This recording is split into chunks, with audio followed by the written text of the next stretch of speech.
Kalau lagi ngumpul-ngumpul sama keluarga besar, lu pasti pernah denger nih tante om ngomong kayak gini, wah mata kamu persis banget kayak mama kamu, atau kamu tingginya kayak kakek kamu ya. Dan karena lu anak kekepoan, lu jadi mikir, kenapa ya anak bisa mirip sama orang tuanya? Ada yang mirip mukanya, tingginya, sampai rambutnya. Nah, di buku IPA kalian ini disebut sebagai pewarisan sifat. Mari kita bahas.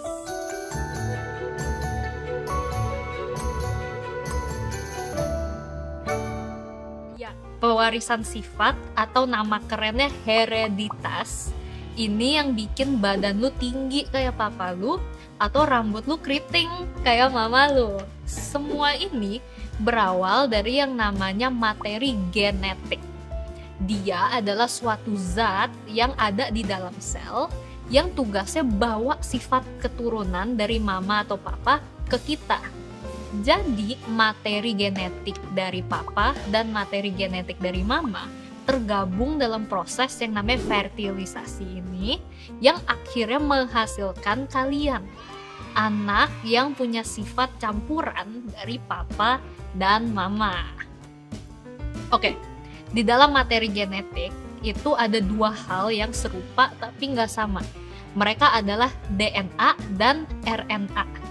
Kalau DNA, pasti kalian udah sering denger deh nih, misalnya di sinetron, pasti pemeran suka ngetes DNA buat ngebuktiin, ini nih anaknya atau bukan sih. Itu karena di dalam DNA ada yang namanya gen, dan gen inilah yang nantinya akan nentuin ciri anak. Terus bedanya DNA sama RNA tuh apa? Yuk kita bahas satu-satu. Perbedaan pertama bisa dilihat dari bentuknya. DNA tuh bentuknya kayak tangga melingkar ini, sedangkan RNA bentuknya masih kayak tangga melingkar juga, tapi setengah doang. Nah, komponen yang ada di dalam DNA dan RNA juga beda-beda. DNA punya komponen gula yang namanya ini, sedangkan RNA komponen gulanya ini. Terus basa nitrogen yang nantinya dipakai buat bikin protein juga beda. Basa nitrogen DNA terdiri dari adenin A dan timin T yang ngebentuk basa purin, serta guanin G dan sitosin C yang ngebentuk basa pirimidin. Bedanya pada RNA, basa nitrogen timin diganti oleh basa nitrogen urasil atau U. Perbedaan berikutnya ada di lokasi. DNA dan RNA sama-sama bisa ditemuin di inti sel, mitokondria, dan kloroplas. Bedanya, RNA juga bisa ditemuin di sitoplasma dan ribosom. Jadi simpelnya, gara-gara DNA dan RNA ini, kita bisa mirip sama mama papa kita. Tapi banyak yang bilang biasanya anak perempuan tuh lebih mirip papanya dan anak laki-laki lebih mirip mamanya. Tapi emangnya benar begitu? Jadi sebenarnya di badan kita ada dua hal yang ngendalin pewarisan sifat, yaitu kromosom dan gen. Kromosom itu yang bentuknya kayak X ini. Setiap kromosom ini terdiri dari untaian rantai DNA. Di dalam kromosom ini, dia ngebawa informasi genetik soal mama papa kita, yaitu lewat autosom atau gonosom. Autosom itu jenis kromosom yang bawa informasi soal bentuk tubuh kita, sedangkan gonosom nentuin jenis kelamin kita. Lalu, selain kromosom, ada juga yang namanya gen. Gen ini yang nentuin ciri makhluk hidup, kayak bentuk tubuh sampai golongan darah, baik untuk manusia, hewan, sampai tanaman. Dan di gen ini ada dua jenisnya, gen dominan dan resesif. Apa nih bedanya? Oke, biar gampang ingat, gen dominan biasanya disimbolin dengan huruf kapital, sedangkan gen resesif pakai simbol huruf kecil.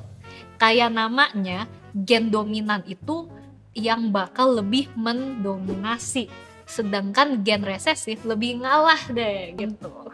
Waktu pengembangbiakan, gen mama dan gen papa bakal ketemuan kan, Nah, anaknya bakal mirip siapa itu tergantung siapa yang gennya lebih dominan. Ketemunya dua gen ini ngebentuk variasi dinamain alel. Alel yang berpasangan bakal ngebentuk sifat-sifat turunan mama papa yang kelihatan dan gak kelihatan. Gimana? Masih bingung? Oke, gini, kita kasih contoh ya. Jadi misalnya ada dua bunga yang warnanya beda nih. Satu warnanya merah dan satunya lagi warnanya putih. Karena bunga warna merah ini punya sifat dominan, kita tulis aja itu M gede ya.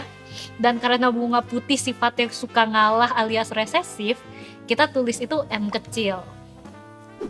Tadi kan dibilang kalau alel yang berpasangan akan ngebentuk sifat-sifat turunan. Nah, jadi alel yang pasangan akan ngehasilin sifat-sifat kayak gini. Kalau bunga yang dominan kawin dengan dominan juga akan ngehasilin bunga warna merah. Sedangkan kalau bunga yang sama-sama resesif kawin nih, maka keturunannya akan putih.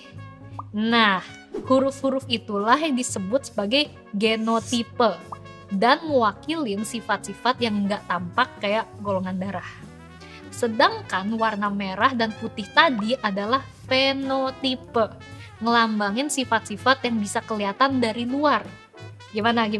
Sekarang paham nggak? Terus gimana nih kalau bunga yang dominan kawin sama yang resesif kan? Ada yang tahu nggak nih jawabannya? Nah, setelah mereka kawin, mereka kan muncul bunga baru yang warnanya merah. Kok bisa? Itu karena waktu orang tua yang dominan kawin dengan orang tua yang resesif akan ngehasilin genotipe M besar M kecil yang punya fenotipe merah, karena ya yang lemah pasti ngalah sama yang dominan. Terus apa yang terjadi kalau anak dengan sifat M besar M kecil ini kawin dengan yang sifatnya M besar M kecil juga? Nah, mereka akan ngehasilin anak yang punya perbandingan fenotipe 3:1, alias 3 bunga warna merah dan 1 bunga warna putih. Persilangan ini disebut juga dengan persilangan monohibrida atau satu sifat beda. Dan persilangan inilah yang dikenal dengan hukum satu Mendel atau hukum segregasi. Apa, ada pertanyaan lagi? Gini, gimana kalau ada dua sifat yang berbeda? Oke, persilangan dua sifat yang beda ini disebut juga dengan dihibrida. Sama kayak monohibrida, keturunan pertama antara orang tua dominan yang disimbolin dengan AABB dengan orang tua yang suka mengalah atau AABB huruf kecil akan ngehasilin anak yang ciri fisiknya sama kayak orang tua dominan, tapi ciri non fisiknya beda, yaitu A besar A kecil, B besar B kecil. Nah, kalau anak yang genotipenya A besar A kecil, B besar B kecil ini kawin sama anak lain dengan genotipe yang sama, maka akan ngehasilin keturunan yang punya perbandingan fenotipe 9:3:3:1. Ini dikenal sebagai hukum 2 Mendel atau hukum penggabungan bebas. Nah, contoh soal bunga merah dan putih tadi itu juga bisa diaplikasikan ke manusia dan sifat-sifatnya. Kayak bentuk mata, telinga, warna rambut, sampai warna kulit. Dengan pahami pewarisan sifat ini, kita bisa ngelakuin banyak hal loh. Salah satunya adalah ciptain tanaman dan hewan yang sesuai dengan kebutuhan kita. Hah, gimana tuh maksudnya? Contohnya kayak padi yang dikembangin sama Institut Pertanian Bogor ini. Padi ini disilangkan satu sama lain untuk ngehilangin sifat resesif yang gak berguna sambil pertahanin sifat-sifat unggulannya. Kayak tekstur yang pulen, tahan terhadap hama, dan bisa panen lebih cepat. Oke, itu dia alasan kenapa kalian bisa mirip papa kalian, tetangga kalian bisa mirip ibunya, atau jangan-jangan kalian tertukar. Enggak lah ya, enggak. Dan ya, seperti biasa, terima kasih.